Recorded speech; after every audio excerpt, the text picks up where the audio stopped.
Here, listen to this.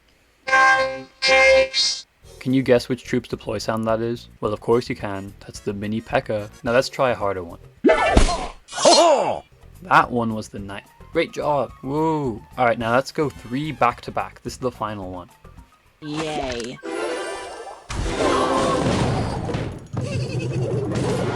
Did you get them all? What you just heard was a princess, a log, and a goblin barrel. Those of you more familiar with the game might even recognize it as specifically a princess at the bridge, a log to counter the princess, and a goblin barrel sent out now that the log has been baited. Now, Clash Royale is a fantastic game that I love dearly. Say what you want about how Supercell has decided to monetize it, the game itself has a lot of heart, and nothing to me shows this more than the sound design. Every card has a really distinct sound to it that breathes life into these cards when you deploy them. I have no idea if it's intentional or not, but I love that there's like a 1 in 5 chance that when the Royal Giant is deployed, they just don't play the fanfare for him. It gives the impression that those blowing his fanfare don't do it out of respect, but rather because they were probably just told to do it, so sometimes they forget because they don't care enough. This paints the Royal Giant at an angle that shows he's probably not very nice to his subjects and is probably a bit full of himself, which is reflected really well in his card art too. I can't tell you how disappointed I was when they changed how the mini P.E.K.K.A.'s hit sound worked. This is something I doubt anyone else on the planet realized when it happened, but when the mini P.E.K.K.A. hits something and makes this sound. We all know this, most of us all too well. But years ago, before a certain update, I can't remember quite which one, but it was a big one, I think it might have been level 15, but they changed how the sound triggers. If the mini P.E.K.K.A. hit something for full damage, like on a princess tower or a giant, it would make the sound like normal. But if it hit something with low enough health so that it wouldn't take the full damage of the hit, it would sound like this. I thought this was such a cool little detail. It made the mini P.E.K.K.A. sound so harmless when being eaten alive by a Skarmy, but so powerful when mowing down a golem. If you play your mini P.E.K.K.A. right, then it sounds like you played your mini P.E.K.K.A. right. But that's not the case anymore. Watch this. Now it just makes the full power sound regardless of what it's hitting. This incident was the first that made me start to think maybe they really don't care about their game anymore. I know it's such a minute detail, but the fact something I really liked and appreciated was removed so suddenly and for no apparent reason stuck with me. Like if they removed the chance for the RG's fanfare not to go off, I would understand, since it does slightly affect gameplay if you aren't paying attention, but this one had literally no reason to be removed. Okay, so Oscar from the future here. So I know I said there's like a 1 in 5 chance for the RG's fanfare not to go off, but when I was writing the script I didn't actually know. It just felt like 1 in 5 from what I remembered. I figured I'd get a better estimate once I actually went into a training game with Liam and counted how many times the RG's fanfare didn't go off. But what I found is that the RG's fanfare actually never goes off. If the opponent plays an RG, it's not going to play a fanfare unless it's evolved. But like that's whatever. Like how long has this been happening? Like it's so weird. We even tried changing it to Royal Arena to see if that would change anything. But no, he just never makes the sound ever unless you're the one playing him. If you're the one playing the RG, he makes the fanfare. If the opponent does, he never plays the fanfare. But again, it's just something I've never seen brought up. So I just thought I'd mention it here. It's weird.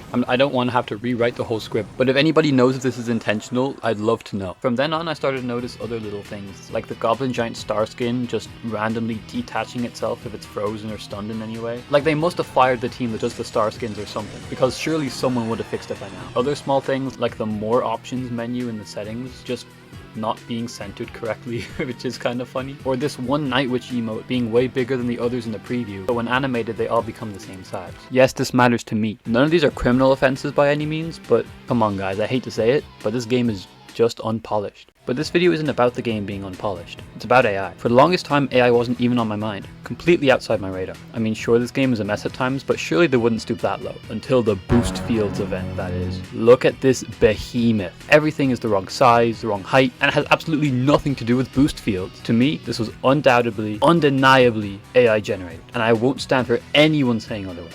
So what's the point? Well, AI art is my point. AI art generation is an interesting topic. There's a lot to be discussed about the ethics of its creation and whether or not it has a place in the art sphere, with pretty compelling arguments from both sides. Here's my 2 cents on the situation. AI art is art generated by AI art generators.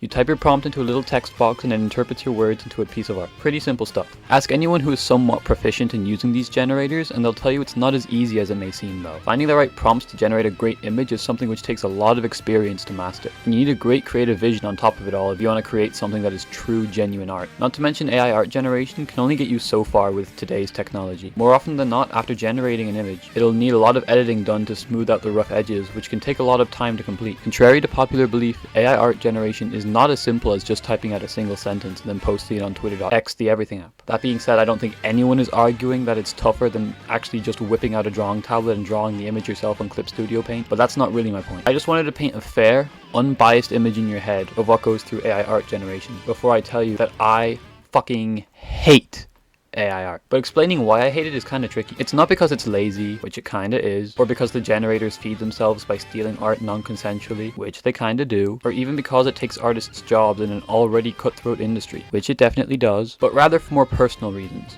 Two mainly. Reason A: it looks ass. Maybe not from an objective lens, but if I can recognize it as AI, you've already done your job poorly. And reason B: where's the heart? This point is a lot harder to voice and is largely the reason why I opened the video with that tidbit about how much I appreciate those little bits of audio design in the game. But small things like that clip of the goblin being shoved into the cannon while enjoying it a bit too much, or this goblin in the background about to push the other one off the platform, or this goblin giant absolutely hitting that shit. God damn, I didn't know my boy had it in him. Basically, if art becomes mostly AI generated, there will be no more goblins. Wait, Loki, that might be a shout. Look, I'm not a super artsy guy who thinks that true art can only come from artist intentions and the dance of interpretation you have with the art piece or whatever. That being said, I view AI art much as I view AI chatbots. What's the point? You can spend your whole day chatting with your Snapchat bot, but other than acquiring some questionably accurate information about, I don't know, El Dorado, you might as well have spent the day talking to a brick wall. And I'm not looking at the art directly thinking, damn, generating this image was probably really harmful to the environment either. I'm looking at these images and I'm thinking, ew. And in the case where I don't recognize it as AI until later, I'm looking at it and thinking, oh man, really? Fuck's sake. It's impulse, man. I don't know how else to describe it. It either looks like ass, or if it doesn't look like ass, it tastes like shit. End of tangent. Sorry about that. If you like AI art, more power to you, but I could personally do with seeing it a lot less in my life. And that, ladies and gentlemen, is why I decided to embark on this journey through the Supercell FanKit, which you can actually check out yourself. It's not just for creators. Link in the description. With the goal of drumming up as much AI-assisted art as I could find, because I needed to know just how deep this well runs. And since identifying this sort of stuff is very interpretation-based, I brought Liam along with me. But I needed to get him up to snuff on AI, so here's the clip of me training him. Alright, Liam, first I want you to look at this. Do you think this is AI? I think so, because You think so? the left shoulder, like he's coming out of the side of the shell and the exit changes shape, you know, like his shoulders could be lower down, and also it's very spherical. Very good. You get a passing mark. Okay, it's like he's sticking out of his shoulder. Yeah, you want to comment on what he's lying on? Yeah, that's that's a futuristic bed. Looks good enough to me. Alright, now, given the context in which I'm currently showing you this image, do you think this one is AI or not? This one, oh, this one's hard. The line art, I'm looking for inconsistency in the line. I don't know if that's a thing, but I don't know. I don't think that's AI, but it could be AI copying someone's art. Give me a sec. Let me think. That's AI. Look at the thighs. That's AI. What? Those are AI thighs. All the AI. That's how they all draw them. How would you know that? So is it AI or not? Okay, it is AI. I'm a genius. So the first image, it just looks like it's AI. You can see where it tries to start the shell and then it just gets confused and starts a mosaic. Yeah. But with the Miku cat, you gotta look a little bit deeper to find what makes it AI. What makes this AI? How did you know this was AI? How I know this was AI? Because the Twitter replies told me. Oh, okay. Would you have thought this was AI? I would have seen this and not thought it was AI. Even when you zoom all the way in, it still looks perfectly fine and pretty expertly crafted. But that in itself is its biggest giveaway. If you look at the tail for a moment, you see how it's visible on her right and then turns and raises itself on her left? Yeah, I see. So maybe she has a really long tail, but yeah, I see that. Yeah, exactly. So while it's certainly very possible for the tail to turn in this way, like, why would it? You wouldn't draw it like that. Exactly. I'm still saying the thighs. So, what were the results? That's what everyone's wondering, right? We went through the FanKit to find AI, surely we have AI to show for it. And yeah, actually, we got 9 images, which I'm like pretty damn sure got AI in them. By the way, if you want to see how we got to this conclusion of these images, I'm uploading a video at the exact same time as this one that shows our journey through the FanKit, and it's a real good time. I definitely recommend checking that one out. We actually found a lot of stupid stuff in there that isn't even AI related, it's just Supercell being stupid. Why is she wearing it on the wrong arm? What the fuck? Now, before I go through why these 9 specifically got singled out for AI, I want to preface the rest of this video by saying this. We are not agents hired by the government to sniff out AI with 120% efficiency. And calling out art for being AI is actually quite a sensitive topic. I fully acknowledge this and ask that you form your own opinions on top of taking what I have to say into consideration here. First, we got this Skeleton King image. This one's suspicious just because of all the blurred details and all the skeletons, as well as just this one skeleton foot in the background. Or at least I think it's a foot. If it's a foot, then it's missing a toe. And if it's a hand, then it's missing a thumb. It's just weird. This next one of this log smashing into a Christmas tree. Again, I think that's what's happening here. It's just way too blurry to actually see what's happening. AI using blurs to make up bad detailing has been very standard in AI image generation for a very long time. This Mega Knight banner caught my eye. Admittedly, this one doesn't do anything too bad, but the recruit's lack of fingers combined with the Mega Knight's overall just kind of dopey, I wouldn't even call it a dopey expression. There's like nothing there. It just looks weird. I don't like this banner, but it's definitely more of a personal take. Then we got the boost fields. Yeah, we've been over this one. The recruits not aligned properly. The balloon being so much higher off the ground than the minions. Like the minions are on the same height level as the battle healer. Like what's happening? Also the rascal girls are in front of the boy, which is kind of cute. Also, I'd like to take this opportunity to point out the file name in the fan kit for this one is Middle Buff Dagger Duchess. Like nothing makes sense about this image. Like please. Even if it's not AI, which I doubt, there's definitely something weird in the works here. Next up, this banner. This one is definitely the weakest argument of the 9. This one's here because of this chain right here. See the way that it merges with itself on the way down and doesn't match its shadow at all. Also, this canopy here doesn't quite line up with the wooden beams it's sitting on. Just in general, this one is weird. This snowball image caught my eye because if you peep the ground over here, it's as if it's actively being destroyed. But if you look at the snowball, it hasn't hit the ground yet. Like what's destroying this ground? It's just blowing up for no reason. This area behind the rubble also just looks a bit scuffed. Like what was the artist's intentions with this? Oh yeah, what if I draw a pile of snow, but like only kind of, and then put a fog in front of it? Like what? This Goblinstein banner is another weak link. Nothing in particular jumps out at me AI wise about this one, but just overall the random trees in the town for some reason. The mansion's angles and shape just don't really make sense even for haunted house standards. The light illuminating the doorstep despite the path to the door clearly being over here and not there. Hell, the shadow doesn't even line up with the mansion's outline. Alright, maybe this one actually isn't too much of a weak link after all. The more I look at it, the more it's fucked. Next up, the Clashmas Village banner. This Clash of Clans-esque banner is a pretty funny case. It caught my eye because this snow on the tree goes under the leaves. Last I checked, snow doesn't really work that way. Also, they have 3 town halls in their village. If you've ever played Clash of Clans, you can see why this might be an issue. And finally, we have this lovely archer banner. You know what? I'll give you 5 seconds to decipher for yourself what's wrong with this one. Please go ahead. Do you see anything? Do you see maybe the barbarian with 3 fucking arms? Historically, one of AI's greatest struggles is getting the amount of limbs on a subject correct. 6-fingered hands is one of the all-time giveaways that an image was generated with AI. Don't ask me how this one slipped past Supercell's radar. So there you have it. Clash Royale uses AI in their art, and there's my proof. Bye bye.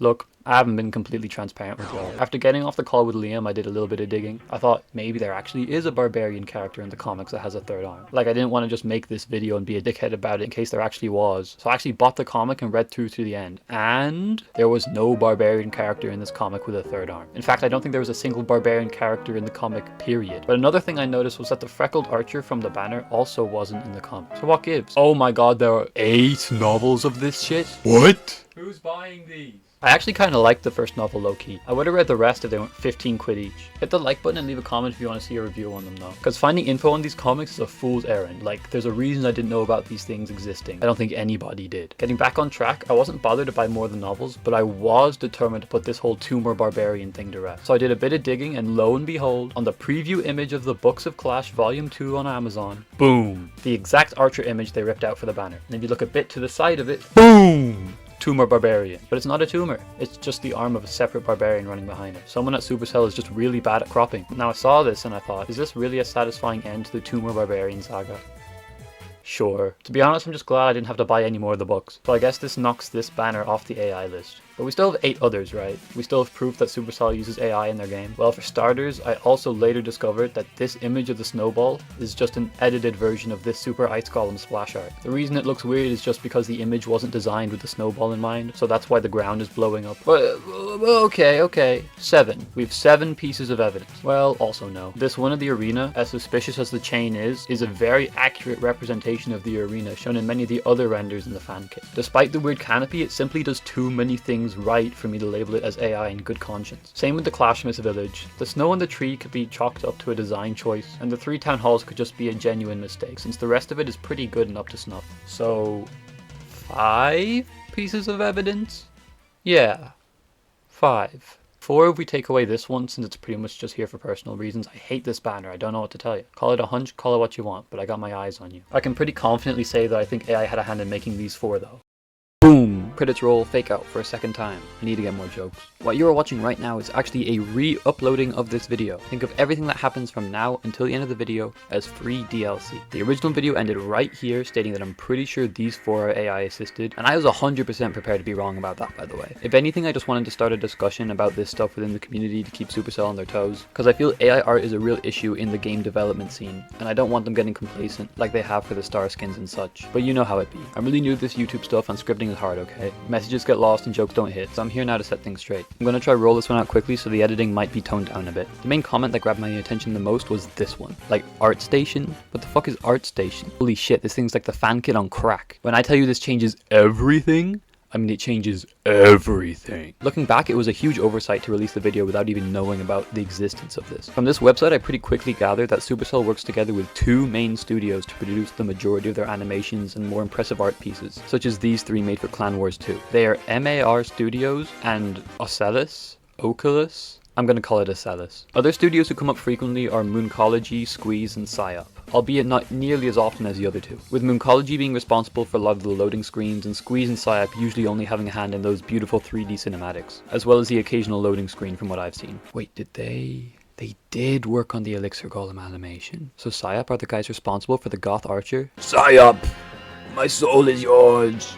Give me more of this shit. Ocellus and MAR are both really good at crediting the artists and directors involved with each project they're involved in, which is really great to see. A lot of names which I would do a disservice attempting to pronounce come up repeatedly between the projects, but none more than Bryce Laville and Julio Lopez, the 2 main art directors for the Supercell Clash Royale division. Bryce's name comes up as the main Supercell art director in nearly every piece on this website before he announced he was leaving the Supercell team in 2023 to pursue his own ambitions separately from Supercell. Well, that's nice. I wonder what kind of stuff he's been up to. And there are NFTs on his profile. Moving on. If you're looking for a GOAT though, Julio's your man. He's been doing this thing as art director since the Heel Spirit came to Clash, and after Bryce left the team, he's been involved in nearly everything. Apparently he's responsible for single-handedly creating the Electro Spirit, like the whole shebang. He got some help tweaking the final renders, but the concept, the design, the model, even all of the in-game sprites and animations were all this guy. And that's just the tip of the iceberg. Thing is, apart from these 2 and Andre Forney, a third slightly less accomplished art director who seems to primarily work on the seasonal arenas and a few key arts, the Supercell art team itself is always left completely anonymous, and usually even named separately from the directors. I don't think there's a whole lot of people on the Supercell side working on these though, as most of the time the team is just credited as art direction,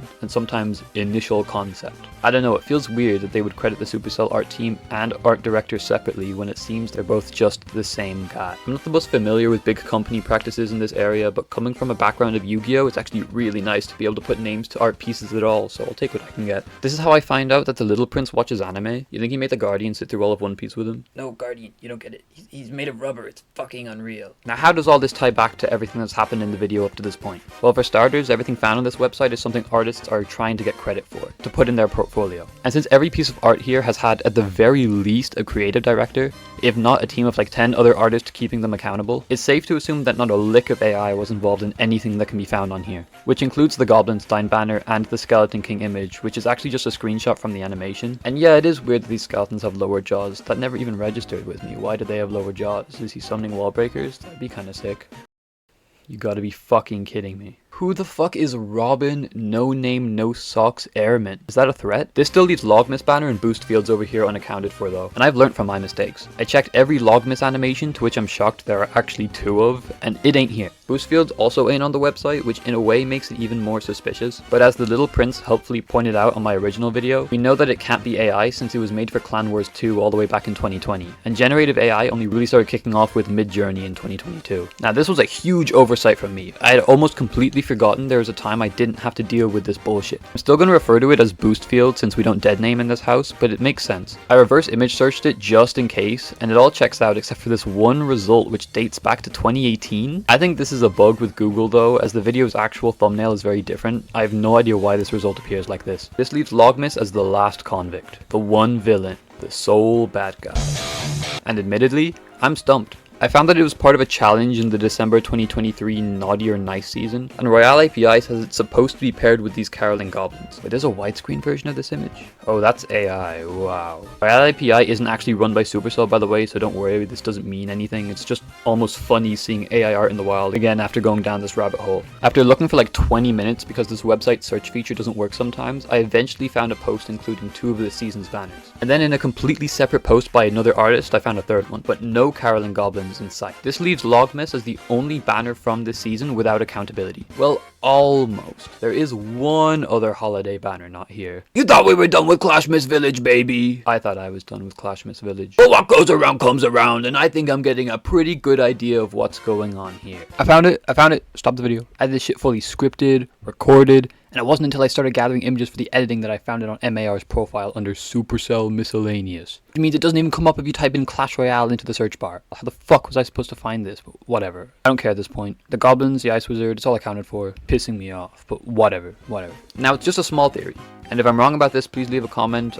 I'll pin it. I'm not trying to take down the video a second time. But it goes like this. Supercell goes out and they hire these freelance artists and studios to provide key arts, renders, battle banners, arenas, animations, the works. They give them exact orders of how much they want done, which will all be done under the supervision of a Supercell art director, be it Bryce, Julio, or Andre, or whatever. All the work done under their supervision, be it because of them or not, is quality stuff. The beautiful art you think of when picturing Clash Royale in your head. But they can't commission everything. From event thumbnails to non-banner box banners, some assets need to be created by Supercell in-house as to not overwork their partners, or something like that. It doesn't really matter, but for whatever reason, some of the stuff they gotta do themselves. This is where I come in. I'm like a police dog trying to find the stuff that Supercell had to produce themselves. Of the 9 images I'd picked out, the only 2 that were actually commissioned were the Skeleton King one and the Goblinstein banner. But the former is just a screenshot not meant to be an art piece in the first place, and the latter, yeah, I got no excuses for that one, I'm not a very good dog. But whatever, right? So Supercell has this B team of sorts that they get to pump out all this filler. Sometimes merging existing renders together or taking commissioned pieces and redrawing them a bit. Things like the Clashmas Village or the Mega Knight banner or the Arena banner with the weird chain, they aren't AI. They're just rushed out in-house, so there's a notable drop in quality compared to the studio-made banners and key arts, which would explain the 3 town halls, the strange boost field troops, and why the Mega Knight looks like this. And I don't think the in-house artists are to blame for the record. Probably aren't given very much time to churn these out, but that's all just speculation. We're straying from the point here. Wait, what was the point? Oh yeah, the Berserker!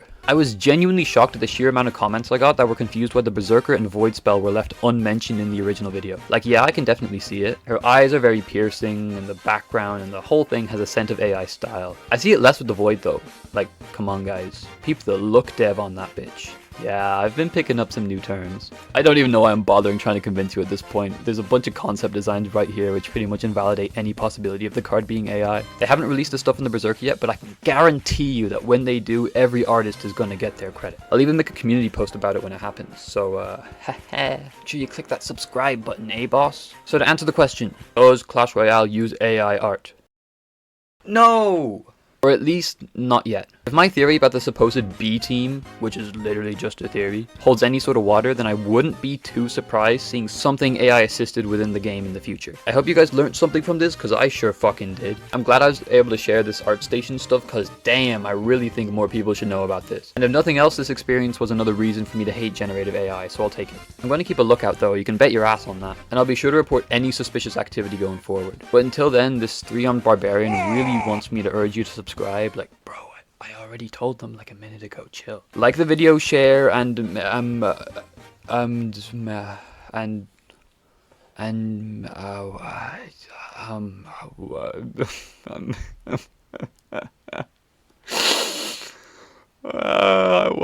wanna go home. I wanna go home. I wanna go home. I wanna go home. I wanna go home. I wanna go home. Holy shit, thank God that's done and dusted. Thank you so much for watching this video through to the end. Any support to help the channel grow would be appreciated. All that last bit about ArtStation really could have been its own video, but I didn't realize at the time that it wasn't exactly going to be a 1 to 2 minute segment, so here we are. Check out the supercut if you haven't already. I was a much happier man back then. There are still a lot of mysteries surrounding this fan kit, like where the loading screen from the Evil Musketeer season went, but I'll probably just make shorts about all that. So until next time, see ya. Oh yeah, and don't use AI art, or else you're gonna end up looking like this.